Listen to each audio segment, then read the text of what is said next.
राग आसावरी।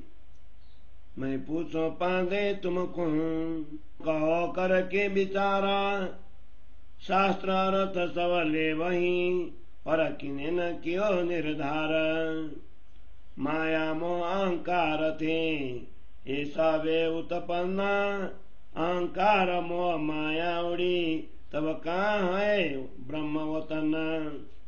कोई कहे ब्रह्मात्मा, कोई कहे परात्मा, कोई कहे स्वयं शब्द ब्रह्म, या बीज सब को अगम। कोई कहे ये सबे ब्रह्म, रात सवन में व्यापार, कोई कहे ये सबे छाया, नहीं में आप।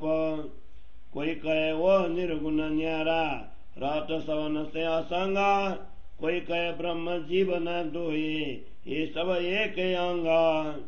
कोई कहे ये चेत पुंजा, यहाँ की किरण सवे संसार, कोई कहे यहाँ को अंग इंद्रिय, निरंजन निराकार।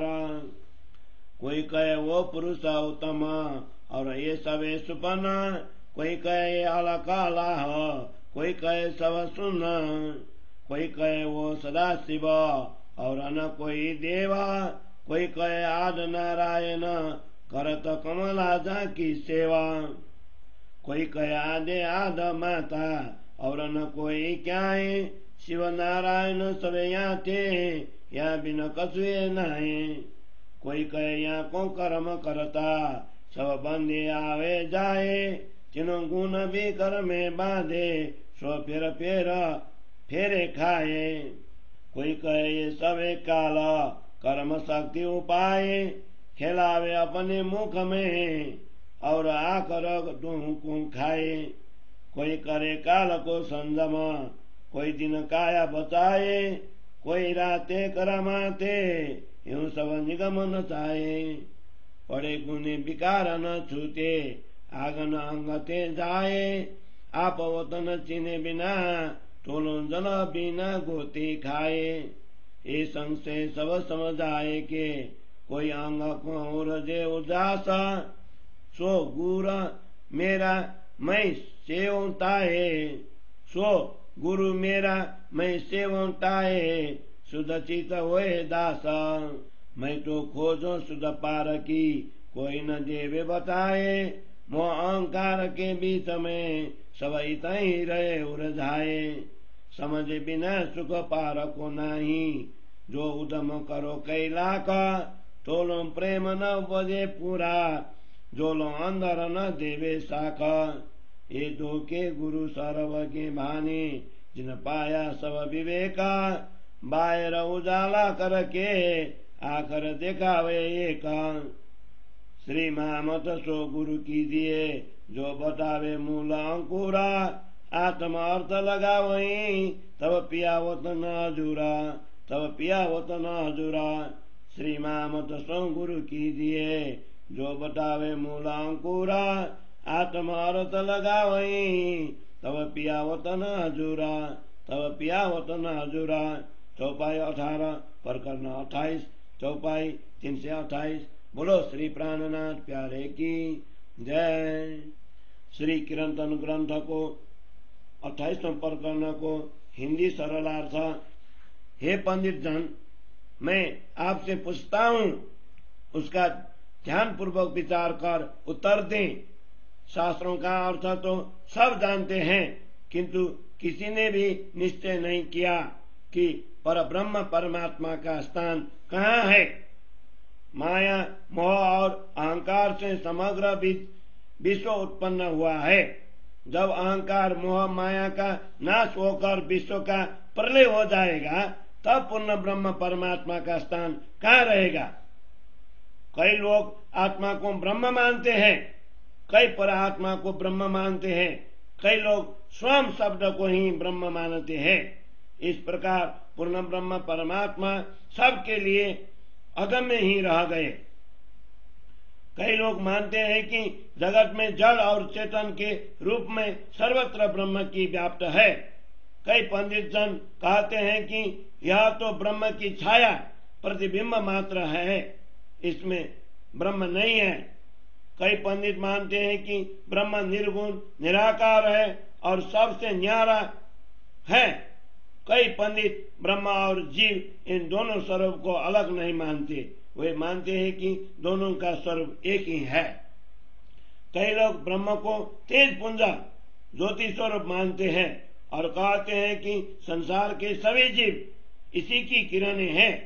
कोई कहते हैं कि ब्रह्म का न कोई स्वरूप है और न ही अंग इंद्रियां हैं, वह तो निरंजन निराकार है। कई ज्ञानी जन कहते हैं कि ब्रह्म पुरुषोत्तम है और समग्र संसार स्वप्नवाद है, जबकि कई लोग कहते हैं कि ब्रह्म अगोचर, अलग तथा अगम्य अलहा है, तथा कई लोगों की मान्यता है कि वह शून्य निराकार है। नारायण के 5 अंगों सदाशिव, ईश्वर, विष्णु, ब्रह्मा और रुद्र में से एक को ही ब्रह्म मानते हैं। इसके अतिरिक्त अन्य कोई देव नहीं है। कई लोग कहते हैं कि आदि नारायण ही ब्रह्म है और कमला लक्ष्मी उनकी सेवा करती है। कई विद्वान माया स्वरूपा सुमंगला शक्ति को ही आदि माता, समग्र सृष्टि को उत्पन्न करने वाली समझकर उसमें अतिरिक्त अन्य किसी को भी पूज्य नहीं मानते। उनका कहना है कि शिव, नारायण आदि की उत्पत्ति भी इन्हीं आदि माता से हुई है, इसलिए इनके अतिरिक्त अन्य किसी का भी अस्तित्व नहीं है।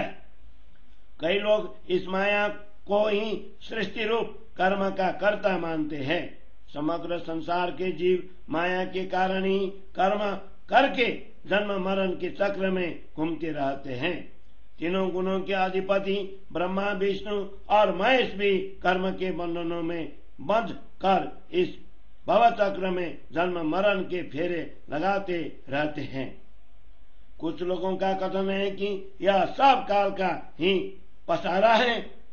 कर्म और शक्ति की उत्पत्ति इसी से हुई है। यही काल सबको अपने मुख में नचाता है अथवा अधिकार में नचाता है और अंत में शक्ति एवं कर्म दोनों को खा जाता है।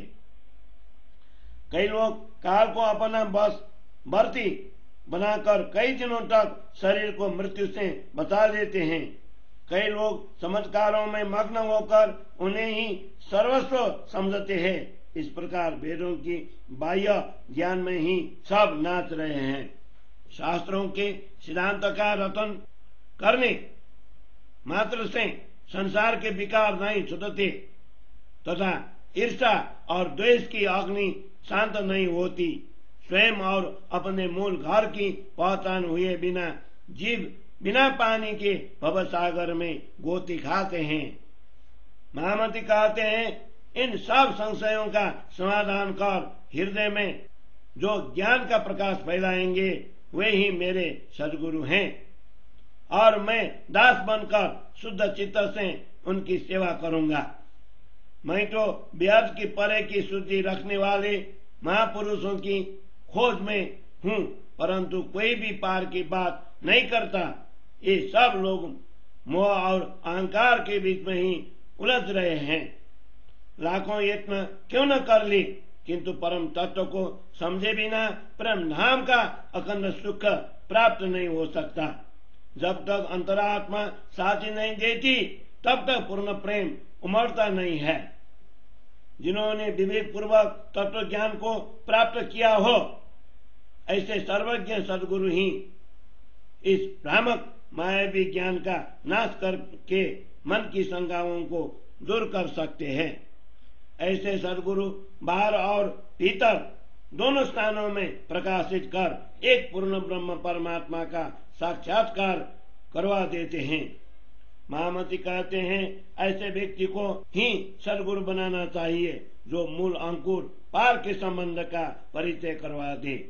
ऐसे सद्गुरु ही शास्त्रों के सभी वचनों का आत्मपरक अर्थ लगाते हैं, तब परम धाम तथा पूर्ण ब्रह्म का सानिध्य प्राप्त होता है। महामती कहते हैं, ऐसे व्यक्ति को ही सद्गुरु बनाना चाहिए जो मूल अंकुर पार के संबंध का परिचय करवा दे।